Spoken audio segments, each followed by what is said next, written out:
What is up, everyone? This is Robbie TV here, and I tell you what, this is a video that I wanted to make for a very long time. In fact, it's a video that I should have made 4 months ago now. I think at the end of my Best Songs of 2016 video, I said that I was going to do another video on my favourite albums of 2016. And then next week, really in 2017, technically, I'm going to be doing my albums list. But naturally, that hasn't happened till now.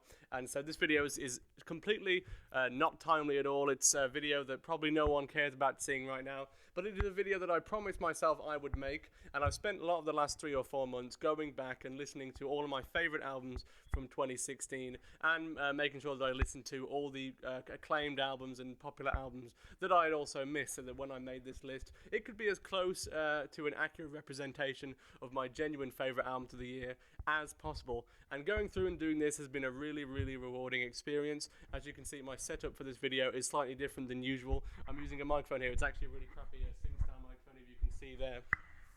It's plugged into my audio recorder. The sound quality still isn't that great, but it's the best option that I have right now. Hopefully it sounds slightly better than some of my previous videos. Besides that, obviously the visual setup is a bit different. I put the camera much lower and I'm pointed upwards so that the glare doesn't shine as much in my eyes, so I hope that's a bit of an improvement. Otherwise for this video I'm mostly just going to be putting like pictures of the album up on the screen rather than just showing my face for the entire video. And it's going to be a pretty quick rundown of my favourite albums of 2016. For a more comprehensive or extensive rundown of this list, you can go onto my blog, cameronsreviews.wordpress.com. I will link the article in the description, and that gives a really very extensive explanation of why I picked all of these albums. It is actually, I think, probably the longest non-fiction thing that I've ever written. It's like 25 pages long if you put it in a Word document, and it's genuinely taken me a couple months to write that entire thing. Go back and listen to all of these albums multiple times, usually at least 5 or 6 times each. And I had a list of my 50 favourite albums and 50 honourable mentions. Without further ado anyway, this is my top 50 albums of 2016.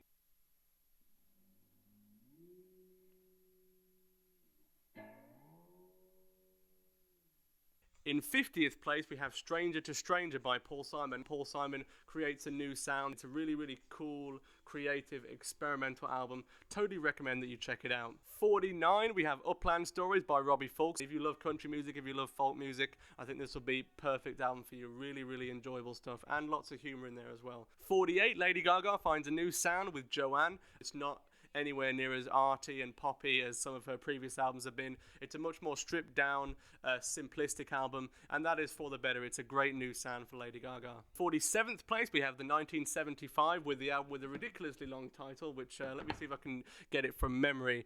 I Like It When You Sleep, for you are so beautiful yet so unaware of it. Anyway, this is a really pretentious, ridiculous, long-winded album, and really that's kind of the reason I love it. 46, we got Car with one of the most interesting kind of like experimental concept rap albums of the year with Honor Killed the Samurai. 45th place is a kind of conservative ranking. Probably if I remade this list now it'd be a bit different, but we have A Tribe Called Quest is one of the most critically acclaimed albums of the year. We got it from here. Thank you for your service. 44, we've got the industrial album Street Sects, End Position. If you like heavy, hardcore industrial music, check out Street Sects with End Position. 43, we've got another kind of messy, overblown album with M.I.A.'s Aim. It's just a really fun, wild, somewhat politically charged album where even though it goes kind of all over the place, for me, I never find it boring, and that's why it ends up so high on my list. 42, we've got this kind of vapory electronic album, Ital Tek with Hollowed. I don't know if Ital Tek or Ital Tek is how you pronounce the guy's name, but this is a really fantastic electronic album. If you kind of like that whole nostalgic vaporwavy sound, this is kind of a little bit of that, but with more of a intense, dark, brooding kind of sheen to it. 41, we've got this lovely, heartbreaking post-hardcore album from Touché, Amoré. 40, we've got Eliot Sumner, who is the child of Sting, with their album Information. Some really great indie sounds on this, lots of really catchy songs, especially the song Species. 39, we got the British punk band Muncie Girls with the album From Capland to Belsize, I don't know how you pronounce that. I'm assuming it's a place, but I haven't really looked that up. This is a somewhat politically charged album. Of course, the song Respect was on my favourite songs of 2016. list as well. But a really refined, focused collection of punk songs. Lots of really catchy stuff on this, as well as Respect. The song Balloon is also really, really good. 38, we've got one of the best, or probably the best album cover of 2016, and a really good album as well, Chairlift with Moth. 37, we got one of my favourite country albums of 2016, Winona and the Big Noise, with Winona and the Big Noise. Or I think the artist might just be Winona, but or Winona. I don't know exactly how you pronounce. I don't know exactly how you pronounce her name. Just incredibly great country songs. Really, the reason I'm including this so high on my list is that there are so many songs on the album that are just incredibly memorable and I was listening to over and over again throughout the year. 36, we've got one of my favourite indie albums of the year, Lucy Dacus with No Burden. 35, we've got one of the coolest, awesomest, memeiest albums of the year, Matmos with Ultimate Care the Second, or Ultimate Care 2. I genuinely thought it was Ultimate Care the Second when I first heard of it. Basically, this is the Washing Machine album. It's an electronic album that is created using the sounds of washing machines. Absolutely awesome stuff there. 34, we got Common's politically charged album, Black America Again. 33, we got Anoni or Anoni with Hopelessness, which is, as the title would imply, an album that gives off a feeling of hopelessness. The album has a very sad, melancholy sound. 32, Nails with You Will Never Be One of Us. I think this is the shortest album on my list. It's only like 20 minutes long, and there's only like 7 or 8 songs on it, I think, and all of the songs pretty much are only a couple minutes long, except for the like 8-minute long closing track, which I'm a particularly big fan of, even though some people criticize it for having like a really long fade out. I'm actually a big fan of the fade out. But anyway, this is a really intense, dark, hellish album. 31, we got Japanese Breakfast with one of my favorite kind of like dreamy indie pop, indie rock albums, Psycho Pomp. 30, we got one of the most ridiculous, silly albums of the year, Robbie Williams with the Heavy Entertainment Show. I thought the album was absolutely horrendous the first time I listened to it because I thought it was super cringy. But simply because of Robbie Williams' charisma on this album, the fact that he's such an incredible showman, I was just continually drawn back for further listens. 29, it's the La La Land soundtrack. I mean, you can read my review of La La Land to understand what my thoughts on the movie as a whole were, but this music is just really catchy, and to be honest, every time I listen to this album, I'm just completely transported back to the movie.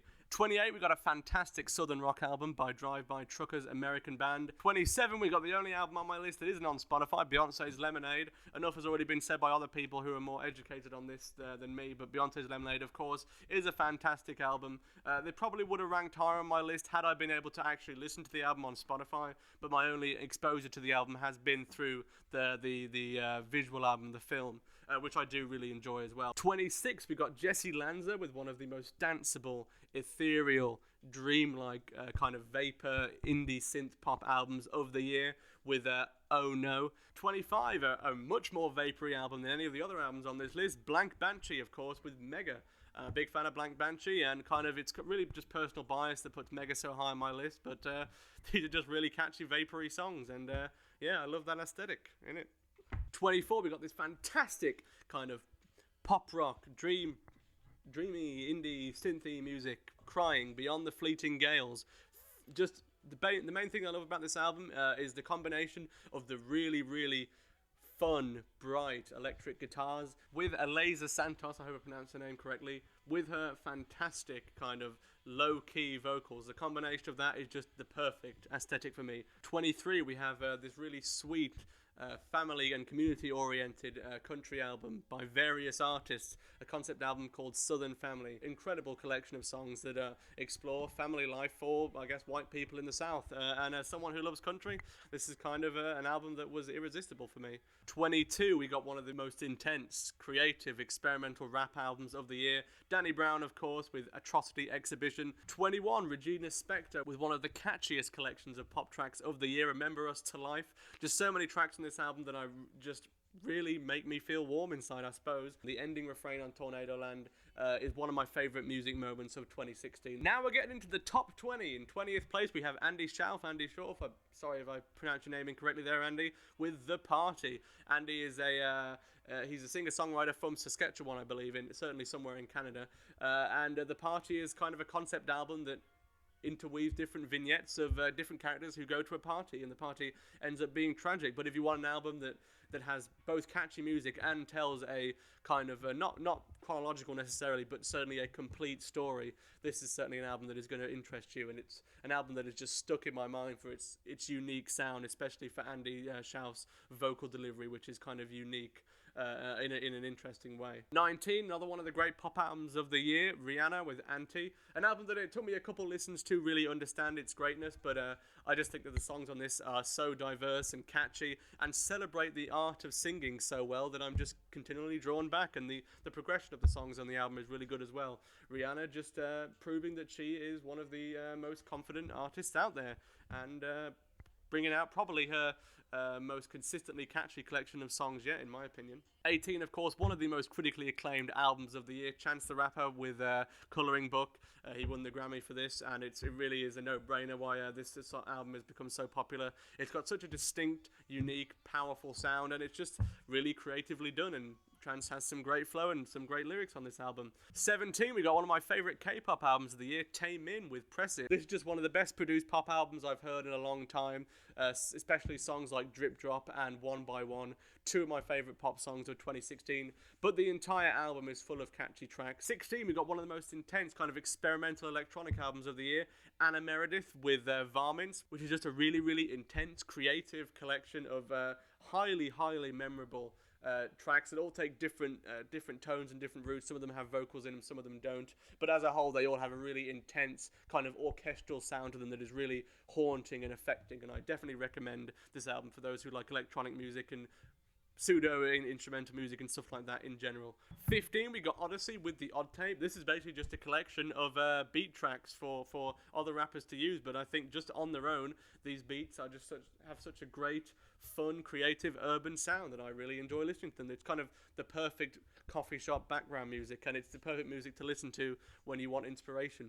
14, we got one of the most focused, intense rap albums of the year, YG with Still Brazy. Some of the catchiest production, some of the catchiest beats, some of the best lyrics of all rap albums this year, and just an incredibly focused album. It's got moments of humor, it's got politically charged moments. It never feels dishonest, it never feels cheap, it just feels like you're listening to YG. 13, we got one of the most intense experimental albums of the year, Death Grips with Bottomless Pit. This is only personally the second Death Grips album I listened to. The other one was Ex-Military, but this album has left a really deep impression on me. It's one of those albums that is so continually weird and creative and difficult, but also mesmerizing in its incredible production. And each of the individual songs, for me, the song kind of matches its concept through the music and the lyrics, even though the lyrics are quite repetitive and on the surface seems simplistic. But yeah, Death Grips, of course, they're a top meme right now, but their music is genuinely incredible. I think they're probably the most unique artist working today, and this continues them making really, really great music. 12, we've got my favourite K-pop album of the year, EXO with Exact. EXO is one of my favourite K-pop artists as well, and Exact is probably just the catchiest collection of K-pop tunes of the year. I love Lucky One and Monster, but there's lots of great lesser known tracks on the album that are really worth listening to as well. 11, we got one of the just most heartwarming pop albums of the year with Love You to Death. Just a really, really warm, sweet collection of love songs, really danceable, lots of really great production, and some of the best pop songs of the year, including, of course, Boyfriend, Stop Desire, and my favourite, U-Turn. The pop drop kind of at the end of U-Turn is one of my favourite moments in 2016 music. Now we're finally getting into the top 10. In 10th place, I have Mitski with Puberty 2. This is one of the most critically acclaimed albums of the year. I saw this on many critics' year-end lists, and deservingly so. It's on first impressions, it's kind of just it seems like just a generic collection of indie songs. But if you look deeper into the lyrics, this has a lot of really nuanced, poetic exploration of personal identity, of depression, of course, of love and romance, of just living life, and it's a really, really mesmerizing personal album from Mitski that is one of the most rewarding albums to really get deep into and analyze of the year. 9th, of course, we have David Bowie. Black Star is one of the most intense, incredible albums of the year. It, of course, is David Bowie's swan song. It's a very dark, weird, cryptic, mysterious album, which is, of course, classic Bowie, but it's also one of the most experimental things that he's ever done. A really, really chilling combination of rock music and pop music, and especially in many places jazz music has kind of a free jazz sound to it. Just a really, really haunting album, and one of the most artistically important albums of 2016 as well. 18, we have Kero Kero Bonito, one of my favourite artists right now, with their album Bonito Generation. All I really have to say about this album is that it just makes me so happy. The beats are fun. They sing about things that most pop singers would usually be too afraid to sing about, and it's just a really fun, everyday pop album. Great stuff there. 7, we've got this brilliant ode to self-care, Solange's album, A Seat at the Table. It's one of the most elegant, well-crafted collection of R&B tunes of the year, and of course it's got lots of exploration of racial identity in America as well. It's just an album that I kind of recommend everyone listen to because it's so beautiful, it has so many great things to say, and yeah, that's all really got to say. Just listen to it. 6th place, we've got my favourite artist, bar none, in the world right now, Kanye West with The Life of Pablo. It is one of the most controversial albums of the year. Some people loved it, some people hated it. I fall mainly into the love category. I do recognise that it is a very random, all over the place, messy album, but for me that kind of adds to its power. I love the fact that Kanye explores all the weird, different parts of his mind and really puts all of his different ideas on the table in this album. And it's an album that is consistently incredibly catchy and interesting to listen to. It's just a real fascinating musical experience with lots of Kanye's best songs in a long time. If I were to redo my list of the best songs of the year, Ultralight Beam would almost certainly now be in probably the top 10. Now we're into the top 5. In 5th place, we have Brandy Clark with one of my favourite country albums of the year, Big Day in a Small Town. Not only is this some of the catchiest country music of the year, but it's a fantastic concept album that really explores, in kind of soap opera form, the life of people in a small town. She both talks about herself and creates new characters on this album, and it's just an album that really feels genuine and honest and fun and literary and all sorts of different things that I love about music, and it's one of my favourite albums of the year. 4th place, we got my favourite rap album of the year, No Name with Telephone. Not only does this have one of the best album covers of the year, but it's just such a well-produced, textured, poetic album. No Name's vocal performance, her flow is fantastic, but it's also kind of mellow that blends into some fantastic production. If you read about the production of this album, I linked in my blog post to an article that explores the production of No Name's Telephone. You'll really get an appreciation for really the kind of familial, communal aspect of the production of this album, and it's just one of the most textured, artistically inventive and creative and pleasant to listen to albums of the year. But it's also, if you look into the lyrics, got lots of really, really important, vital stuff to say as well. So it's not just a pleasant album to listen to, it's got a lot of political, cultural, social things to say as well. In 3rd place, we have arguably the most mainstream exposure that vapor type music has gotten to date with Frank Ocean's Blonde. This is an album that I wasn't sure about the first couple times I listened to, but the more I've listened to it, the more I've read into the lyrics, the more I've kind of gotten an appreciation of what Frank was trying to do on this album, the more I just love it and want to keep going back to it. It's an album that is kind of gives off the impression of, like, I guess a late night reflection. It's real melancholy but also dreamlike album, and it's got a lot to say as well. And if you read the lyrics, there's just so much creativity and invention and pure poetry to these lyrics. I might even like it more than Channel Orange. This is a really, really fantastic album from Frank Ocean, and one that does improve with repeat listens. 2nd, we've got, for me, the most cinematic album of 2016. We've got Sturgill Simpson's A Sailor's Guide to Earth. I love country music and I love the ocean, so it's not hard to see why I would love this album. But in general, it's just an album that it feels like I'm watching a movie about the ocean and about Sturgill Simpson's life when I listen to this. The songs are just so intense, reach such high emotional crescendos, and it's such great country Americana mixed with sea shanty kind of music. It's just my perfect album pretty much, except for the album that comes in 1st place, of course. And I have been really excited to name my number 1 album of the year on video for a long time. This is just an album that I have such great love for. It is, of course, Carly Rae Jepsen's Emotion Side B, the sequel, or kind of the B-side, to her album from 2015, Emotion, which was one of my favourite albums of that year as well. It's incredible that Carly Rae Jepsen has been able to release not only an album that was just as good as the original album, but an album that was better, more focused than her first album, with solely B-sides. The songs have a clear progression, they tell a clear story, but they're also really fun, really well produced. Carly Rae Jepsen bringing, as usual, some of the best pop vocals, some of the most intense emotion that you get from pop vocals anywhere. And it's just a fantastic album that deals with emotion, of course, mainly in the context of relationships. But I think the great thing about her music, especially for me, is that you can kind of adapt the songs to all different kind of situations. They're equal parts intimate and personal and kind of universal. And that makes the music really powerful, and it's just such a great double album, the two Emotion albums together. And there was no other album that I felt really could take this number 1 spot. So Carly Rae Jepsen's Emotion Side B. If you're surprised that Carly Rae Jepsen has gotten such critical acclaim, I urge you to listen to this album, and hopefully if you have the same reaction that I did, you'll be listening to it again and again and again And again, and this has really become one of those comfort zone albums for me where I can go back and listen to it, I don't know, whenever I'm feeling down or need something to pick me up or need just some kind of familiar music in the background so that I can, you know, focus on writing or whatever. And it's just a really, really fun, powerful, warm, great album. That's my favourite album of 2016. So those have been my top 50 albums of 2016. The video has gone on for longer than I thought it would, but I don't really care about that. I don't intend for this video to be like something that gets tons of views. It's mainly made for me to practice my delivery and my talking about music on camera, I suppose. I've had a really good time making this, and if you've watched to the end, let me know in the comments below what your favourite albums of the year were, whether you agreed or disagreed with my selections. Recommend albums that I might have missed. Of course, on my blog, I do mention 50 albums that I consider honourable mentions, so if you're like, why did he not include Radiohead or Bon Iver? Well, they would have come in probably the top 60, but they just missed out on my top 50 personally. Maybe I just need to listen to them more. But yeah, those are my top 50 albums of the year. Stay tuned for hopefully more focused and refined videos in the near future. I intend to make lots more videos, both short films and analysis videos in the near future. I'm in, I think, a pretty good creative mood. Let me know what you think about this new kind of setup that I have. Otherwise, thank you for watching. This has been Gambas TV. Yeah, goodbye. Let me just take a picture for my Messenger Day thing.